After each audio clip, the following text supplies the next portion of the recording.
Tuhan, bukan kepada manusia.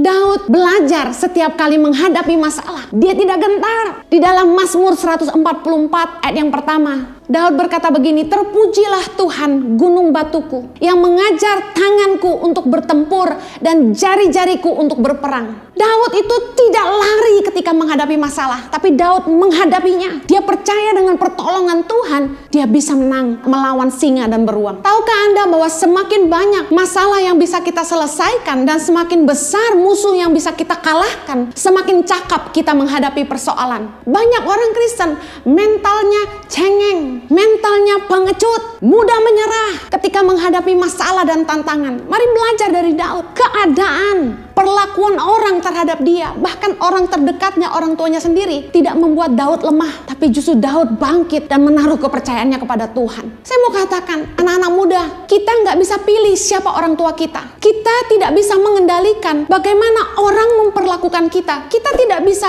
pasang papan nama di dada kita dan berkata, "Jangan sakiti saya." Kita tidak bisa menghentikan badai yang menerpa hidup kita. Tapi reaksi kita terhadap persoalan yang datang dalam hidup kita menentukan apa yang akan datang kemudian. Berserulah kepada Tuhan dan jangan kepada manusia. Setiap kali menghadapi masalah dalam hidup, pergumulan hidup ini, nomor satu, datanglah kepada Tuhan. Berserulah kepada Tuhan. Jangan cari manusia. Jangan fanatik kepada konseling. Saya mau kasih tahu sebagai hamba Tuhan, konseling tidak menyelesaikan masalah. Jangan mencari tempat pelarian, tempat curhat, cari teman, cari pendeta yang belum tentu mengerti dan tidak peduli sama hidupmu. Belum tentu mereka bisa dipercaya dan bisa memberikan nasihat yang terbaik. Tidak sedikit yang kasih tahu sama saya bahwa pendeta yang dia jadikan tempat curhat malah menceritakan masalahnya kemana-mana. Dengar baik, 1 Korintus 2 ayat yang kelima berkata begini, "Supaya iman kamu jangan bergantung pada hikmat manusia, tetapi pada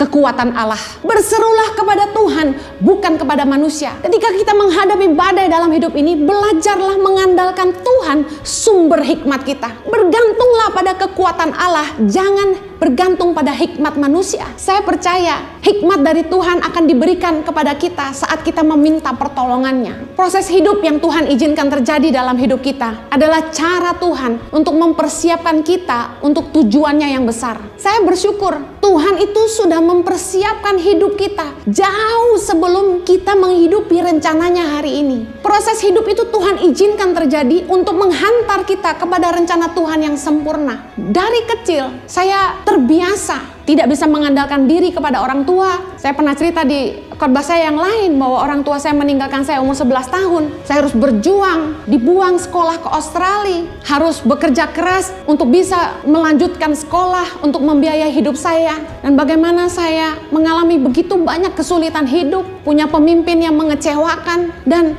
justru di saat-saat itulah saya mengalami Tuhan dengan luar biasa. Dan saya mengerti apa yang dialami Daud ketika dia tidak bisa mengandalkan siapapun, ketika yang dia harapkan bisa melindungi dia tidak ada untuk dia. Apa yang bisa kita andalkan selain Tuhan? Mungkin masalah hidup saya berbeda dengan masalah hidup Anda, tapi kita sama-sama tiba di satu titik di mana pada akhirnya kita menyadari tidak ada yang kita bisa andalkan selain Tuhan. Tidak ada yang lebih mengasihi kita lebih dari Tuhan. Percayalah bahwa proses kesulitan-kesulitan hidup, badai yang menerpa hidup kita akan mengasah iman kita, membentuk karakter kita, dan mempersiapkan kita untuk sebuah rencana Tuhan yang lebih besar bagi kita.